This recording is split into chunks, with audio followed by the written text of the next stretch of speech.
Hello everyone, मैं Sandhya Lohia, lecturer computer science, government polytechnic college Udaipur. आज हम subject code 210 mechanical engineering 210 C programming के unit number 7 pointers की applications के बारे में पढ़ने वाले हैं। ठीक है, पॉइंटर्स की जो एप्लीकेशंस है उसका फर्स्ट वीडियो मैं ऑलरेडी अपलोड कर चुकी हूँ, जिसमें हमने पॉइंटर्स की एप्लीकेशन के रूप में देखा था कि पॉइंटर्स को फंक्शंस के साथ किस तरह से हम यूज़ करते हैं। आज के लेक्चर में हम पॉइंटर्स का एरेज के साथ यूज़ देखेंगे। ठीक है, आई होप आपको जो एप्लीकेशन पॉइंटर्स की एप्लीकेशन का फर्स्ट वीडियो था वो आपको समझ आया होगा। तो चलिए स्टार्ट करते हैं हम एप्लीकेशन ऑफ पॉइंटर का सेकंड पार्ट, जिसमें आज हम देखेंगे pointers with array, applications of pointer with array. देखिए, एप्लीकेशन ऑफ पॉइंटर जिसके जो फर्स्ट 2 पॉइंट्स हैं ये हम ऑलरेडी डिस्कस कर चुके हैं। Passing arguments to a function as a reference to return multiple values means ये जो 2 पॉइंट्स है, फर्स्ट 2 पॉइंट्स हैं, ये हम ऑलरेडी डिस्कस कर चुके हैं। एप्लीकेशन ऑफ पॉइंटर का जो फर्स्ट पार्ट था पॉइंटर्स विथ फंक्शंस, इसमें हम डिस्कस कर चुके हैं, जिसमें कॉल बाय रेफरेंस और कॉल बाय एड्रेस हमने समझा था कि फंक्शंस का जो डिसएडवांटेज है, फंक्शन के जो रेस्ट्रिक्शंस हैं उसमें है कि हम एक फंक्शन केवल at a time single value return करता है, और अगर हमें कभी ऐसे प्रोग्राम्स की ज़रूरत हो जहाँ पर मल्टीपल वैल्यूज़ रिटर्न करनी हो तब हम कॉल बाय वैल्यूज यूज़ नहीं कर सकते, तब हम कॉल बाय रेफरेंस या फिर कॉल बाय एड्रेस यूज़ करते हैं। ठीक है, तो आज के लेक्चर में हम डिस्कस करने वाले हैं to access array elements, array के एलिमेंट्स को हम पॉइंटर के थ्रू कैसे एक्सेस कर सकते हैं। देखिए, सबसे पहली बात क्या है, arrays always consume memory location in contiguous fashion. ठीक है, जैसा कि आपको पता है कि एरे, जब हम कोई भी एरे डिक्लेयर करते हैं तो वो मेमोरी में एक कंटिन्यूस स्पेस रिजर्व करता है। ठीक है, जैसा कि आपको पता है अगर हम कोई सिंगल वेरिएबल यूज़ करते हैं, फॉर एग्जांपल मैंने कोई सिंगल वेरिएबल डिक्लेयर किया है, मैं आपको एक एग्जांपल के तौर पर बताती हूँ। फॉर एग्जाम्पल, अगर मैं कोई वेरिएबल डिक्लेयर करती हूँ, ठीक है, फॉर एग्जाम्पल जैसे ये मैंने लिखा है इंटीजर ए,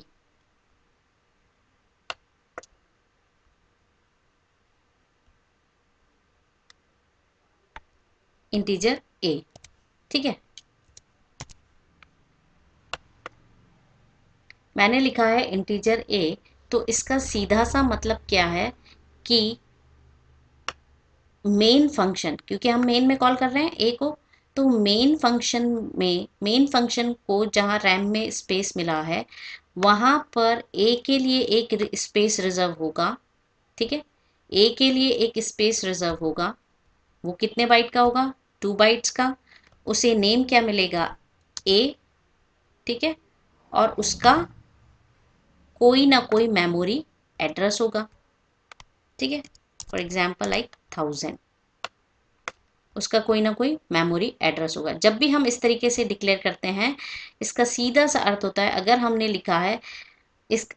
लिखा है इंटीजर ए, तो इसका सीधा सा मतलब है कि मेमोरी में एक स्पेस रिजर्व होगा 2 बाइट का। ठीक है, और उसे अलोकेट 2 बाइट्स होंगी, उसका कुछ मेमोरी एड्रेस होगा और उसको नेम मिलेगा ए। अब हम जो स्कैनएफ के थ्रू वैल्यू एंटर करेंगे वो जाएगी यहाँ पर। ठीक है, ए की लोकेशन पर। ये तो है नॉर्मल वेरिएबल। जब हमें एक ही तरह की वैल्यूज पर काम करना होता है और वो कई सारी होती है, फॉर एग्जाम्पल लाइक मुझे 50 वैल्यूज एंटर करनी है, 50 इंटीजर वैल्यूज एंटर करनी है, तब हम इस तरीके से वेरिएबल डिक्लेयर नहीं कर सकते। 50 वेरिएबल्स डिक्लेयर करना और उनके लिए स्कैनफ यूज करना थोड़ा डिफिकल्ट टास्क होता है। तब हम क्या करते हैं, हम इस तरह से एरे डिफाइन करते हैं। आई होप आपको याद होगा एरेज का डिक्लेरेशन। फॉर एग्जाम्पल जैसे मैंने यहाँ पर डिक्लेयर किया 5 के लिए। ठीक है, ये क्या बता रहा है इंटीजर, कि हम एक एरे डिक्लेयर कर रहे हैं जिसका टाइप क्या है, इंटीजर, और उसमें कितने एलिमेंट्स हैं, 5। जब हम इस तरीके से डिक्लेयर करते हैं, फॉर एग्जाम्पल लाइक ये भी मैंने मेन फंक्शन में ही किया है, तो इसका सीधा सा मतलब क्या होता है, इसका सीधा सा मतलब ये है कि मेमोरी में इस तरीके से इंटीजर टाइप का ब्लॉक मिलेगा।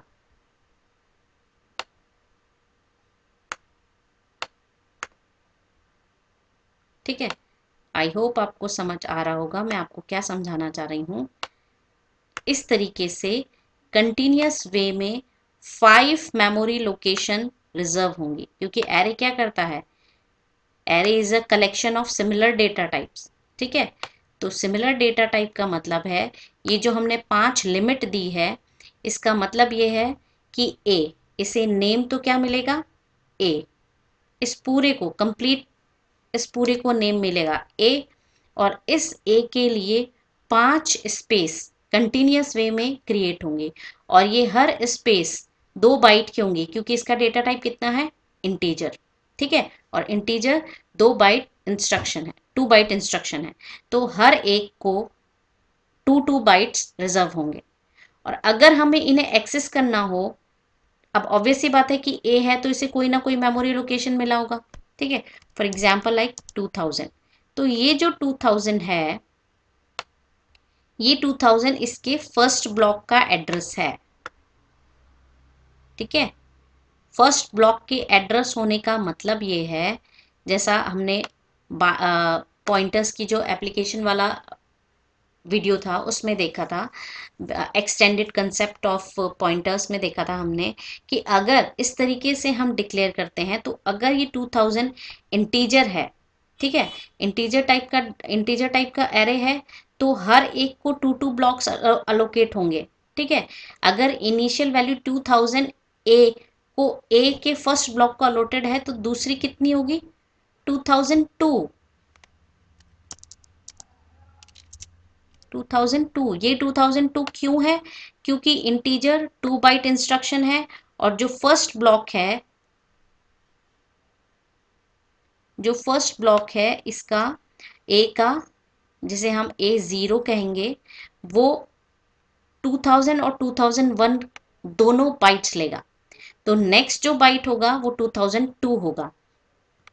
अगर इसी तरीके से ये फ्लोट होता तो डिफरेंस 4 का था, क्योंकि फ्लोट 4 बाइट इंस्ट्रक्शन है, तो नेक्स्ट जो एड्रेस होगा वो 2004 होगा। ठीक है, इसी तरीके से अगला जो होगा वो 2006, और ये 2008। आई होप आपको समझ में आ रहा होगा। कहने का मतलब कि जब हम किसी एरे को डिक्लेयर करते हैं, तो एरे क्या है, एरे के साथ एडवांटेज क्या है कि एरे मेमोरी में कंटिन्यूअस स्पेस लेता है, और कंटिन्यूअस स्पेस का मतलब है कि अगर हमने A5 5 स्पेस रिजर्व की है, तो हर स्पेस 2 बाइट्स की होंगी, क्योंकि डेटा टाइप इंटीजर है। ठीक है, तो इनके जो मेमोरी एड्रेसेस होंगे, A0, हम एरे को किस तरीके से एक्सेस करते हैं, हम एरे को एक्सेस करते हैं उसके इंडेक्स से। ठीक है, इस तरीके से A0 किसका एड्रेस हो गया, फर्स्ट ब्लॉक का, तो A0 एड्रेस कितना हुआ, 2000। अब A1 का एड्रेस कितना होगा, 2002, ना कि 2001, क्योंकि इंटीजर है, 2 बाइट इंस्ट्रक्शन है, तो 2000 और 2001 दोनों A0 के एड्रेस हैं। ठीक है, A1 का एड्रेस क्या होगा, 2002, A2 का एड्रेस कितना होगा, 2004, एंड सो ऑन। अब ये तो बात हुई एरेस की।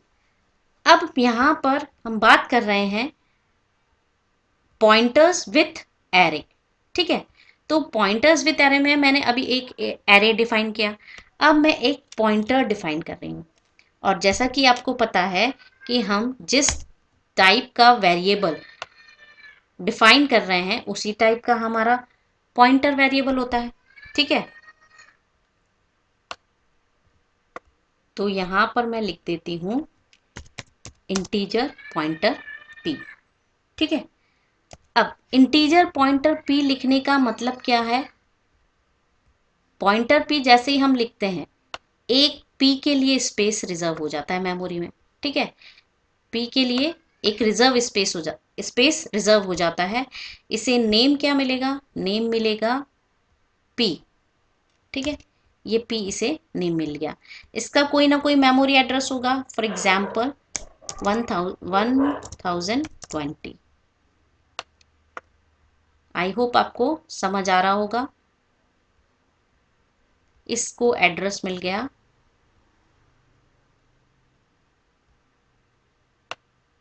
1020।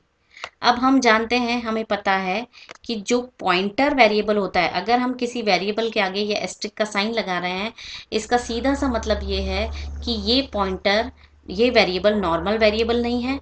ये वेरिएबल के पास जो एलिमेंट है या जो वैल्यू है, इस वेरिएबल के पास जो वैल्यू है वो किसी दूसरे वेरिएबल का एड्रेस है।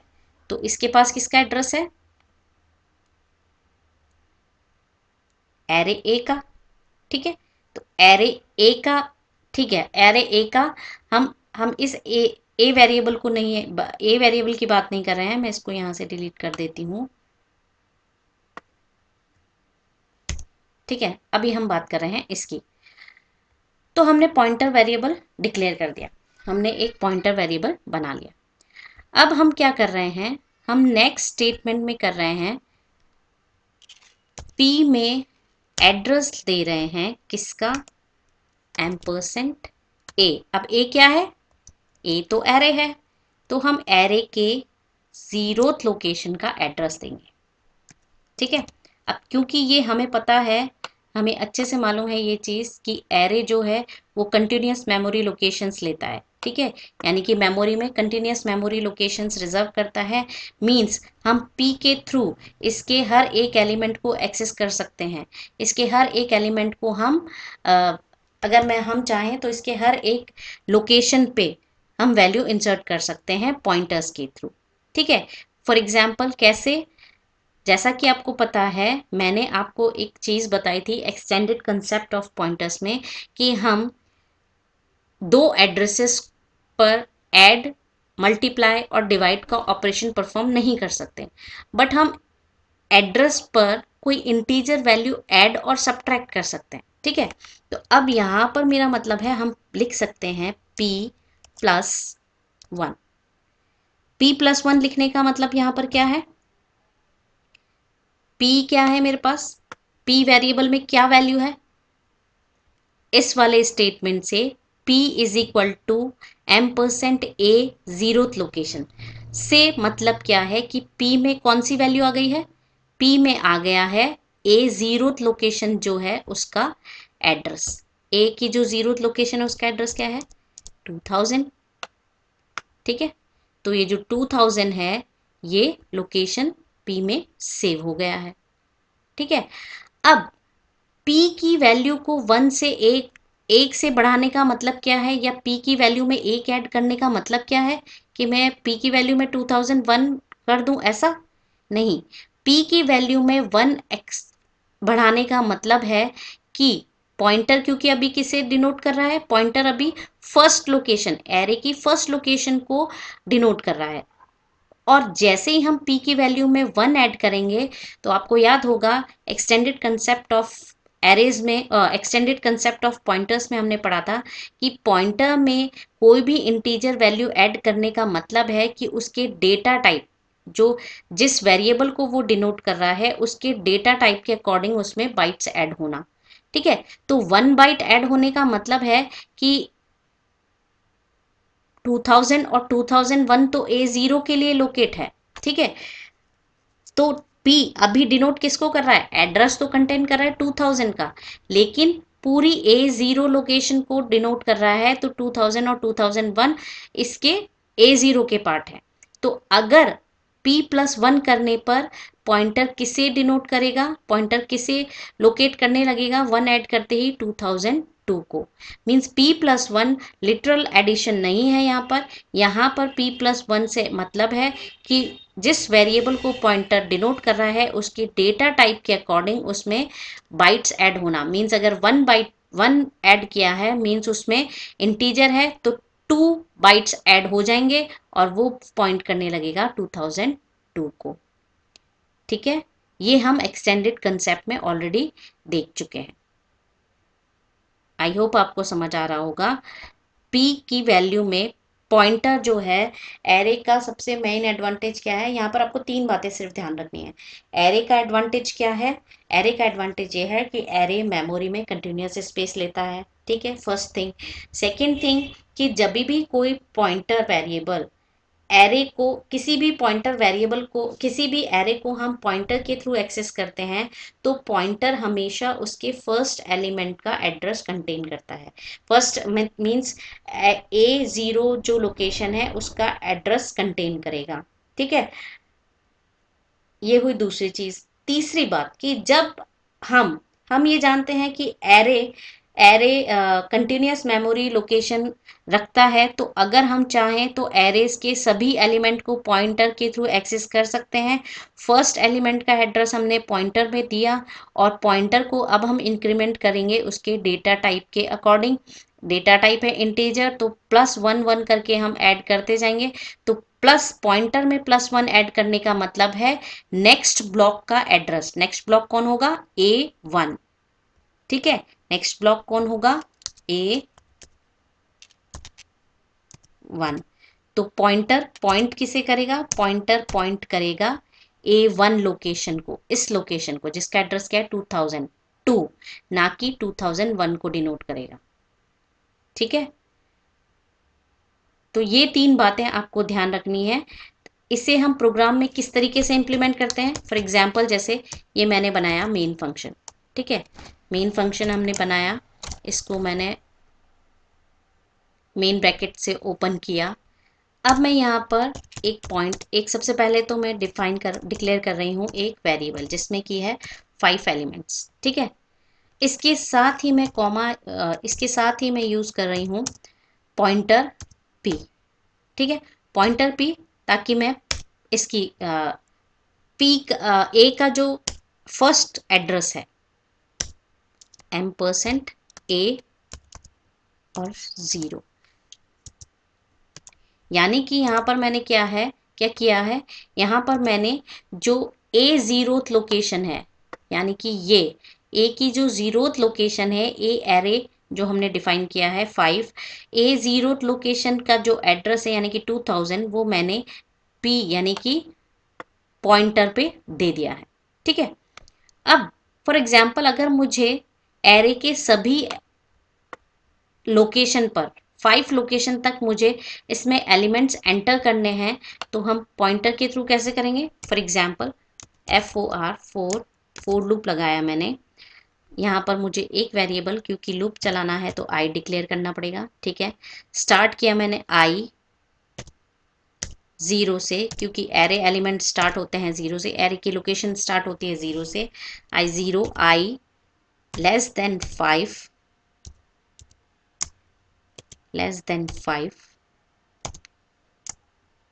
आई प्लस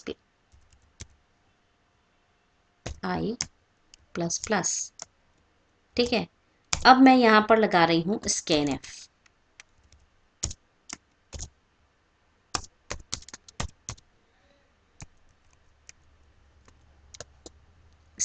यहाँ पर मैं एक स्टेटमेंट लगा रही हूँ। स्कैनएफ से हम क्या करेंगे, स्कैनएफ के थ्रू हम वैल्यूज एंटर करेंगे एरे में, ठीक है।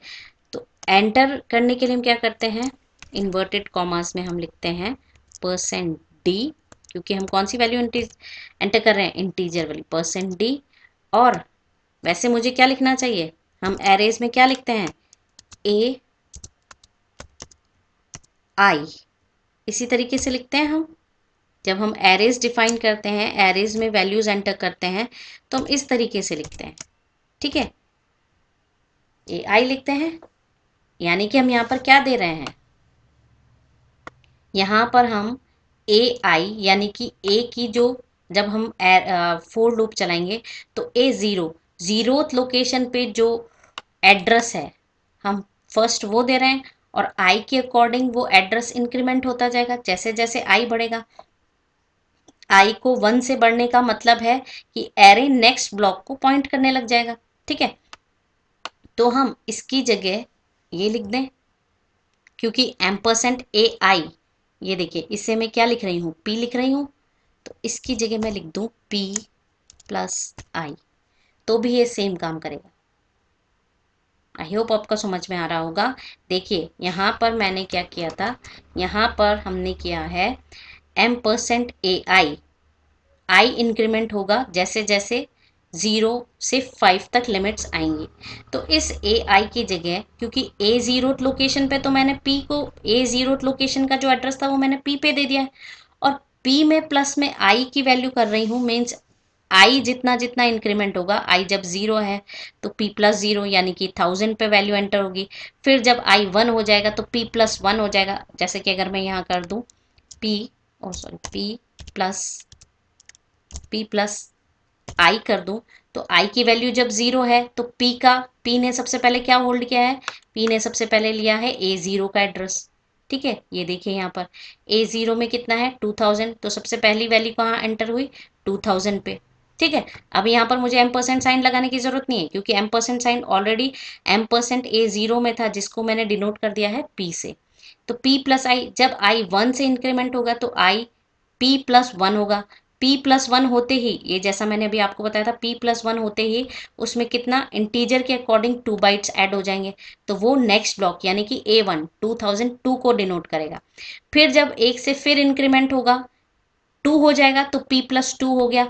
मीन्स 2000 पे है, अब की बार उसे 2 से आगे बढ़ना है, तो वो ए सेकंड, ए की जो सेकंड लोकेशन होगी एरे में, जो सेकंड थर्ड लोकेशन, वैसे थर्ड लोकेशन और एड्रेस नंबर 2004 पे वो वैल्यूज एंटर करेगा। सेम चीज अगर मुझे एरेस के एलिमेंट को प्रिंट करना है, ठीक है, तो जैसा कि आपको पता है हम सेम सेक्शन रिपीट करते हैं। ठीक है, सेम डेटा रिपीट होगा, ये तो वैल्यूज एंटर कर रहे थे हम, अब हम वैल्यूज को प्रिंट कर रहे हैं। प्रिंट करने के लिए यहाँ पे हम क्या करेंगे, हम यहाँ पर प्रिंट करेंगे PRINT, प्रिंट एफ। वैल्यूज हमें क्या प्रिंट करनी है, हमें प्रिंट करनी है %d, इंटीजर वैल्यूज ही प्रिंट करनी है। लेकिन अभी आपको ये ध्यान रखने की चीज है, अब यहाँ पर आपको ये चीज ध्यान रखनी है कि M% साइन से हम वैल्यूज के एड्रेस पे वैल्यू एंटर कर रहे थे। ठीक है, आपको ध्यान होगा हमने दो ऑपरेटर्स पढ़े हैं पॉइंटर में, एक तो M% साइन और एक asterisk sign. M% denote address of और asterisk sign denotes value of. तो जब हमें वैल्यू प्रिंट करनी है, जब हमें वैल्यूज प्रिंट करनी है, तो हमें यहाँ पर एस्ट्रिक साइन लगाना पड़ेगा। ठीक है, M%साइन हमने ए के साथ ही पी में दे दिया था, पी को हमने डिनोट किया था, पी को हमने डिनोट किया था, पी को हमने सिर्फ एक सिंगल पी को हम यहाँ पे रेफर कर रहे थे M%A0, A0 मीन्स ए आई। ठीक है, क्योंकि अगर हम यहाँ लिखते तो हम ए आई लिखते, तो P डिनोट कर रहा है M%साइन के साथ, इसलिए हमने सिर्फ यहाँ पर P प्लस आई लिखा है। लेकिन जब हम वैल्यूज प्रिंट कर रहे हैं तो M% का मतलब तो होता है एड्रेस ऑफ, और एस्ट्रिक साइन का मतलब होता है वैल्यू ऑफ। तो जब हमें वैल्यूज प्रिंट करनी है, तब हम ये एस्ट्रिक साइन के साथ पॉइंटर को यूज करते हुए, या एस्ट्रिक साइन के साथ जब हम p प्लस आई लिखेंगे तो वो वैल्यूज प्रिंट होने लगेगी। आई होप आपको समझ आया होगा। इस सेक्शन को मैं कॉपी करके आपको एक बार प्रोग्राम में रन करा के दिखाती हूँ।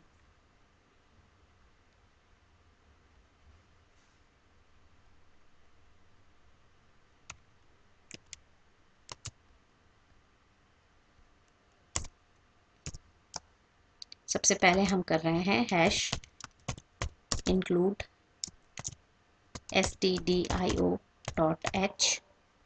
मेन फंक्शन स्टार्ट किया हमने, ये लिया इंटीजर ए टाइप का आई, इसमें वैल्यूज दी, फोर लूप लगाया p प्लस आई, और यहाँ पर मैं /n लिख देती हूँ। ठीक है, इसे हम सेव करते हैं।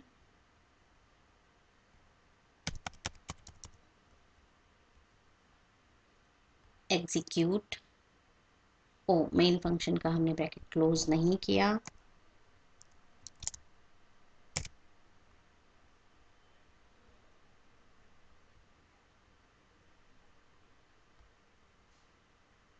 ठीक है, यहाँ पर अभी मैंने यहाँ पर कोई मैसेज नहीं दिया, इसलिए मुझे शो नहीं हो रहा, मुझे यहाँ पर एक प्रिंट एफ का मैसेज लगाना चाहिए था, एंटर 5 वैल्यूज। ठीक है, तो अब मैं यहाँ पर 5 वैल्यूज एंटर कर रही हूँ, 33 एंटर, 11 22 44 और 55, ये प्रिंट हो गई। ठीक है, तो हम पॉइंटर्स का यूज करते हुए भी देखिए प्रिंट हो गई मेरे पास वैल्यूज, मैंने जो एंटर की थी उसी फॉर्म में एंटर हो गई है। ठीक है, तो हम पॉइंटर्स का यूज करते हुए भी एरे को एक्सेस कर सकते हैं। एरे का बेस्ट चीज क्या है कि एरे मेमोरी में कंटिन्यूअस स्पेस अलोकेट करता है। तो अगर हमें एरे के फर्स्ट एलिमेंट का एड्रेस भी, फर्स्ट लोकेशन का एड्रेस भी पता है, तो हम पॉइंटर के थ्रू उसके सभी एलिमेंट्स को एक्सेस कर सकते हैं। ठीक है, आई होप आपको समझ आया होगा। वीडियो को पॉज करें, समझने की कोशिश करें, इसी तरीके छोटे छोटे प्रोग्राम्स आप बनाने की कोशिश करें तो आपको और अच्छे से समझ आएगा। Thank you.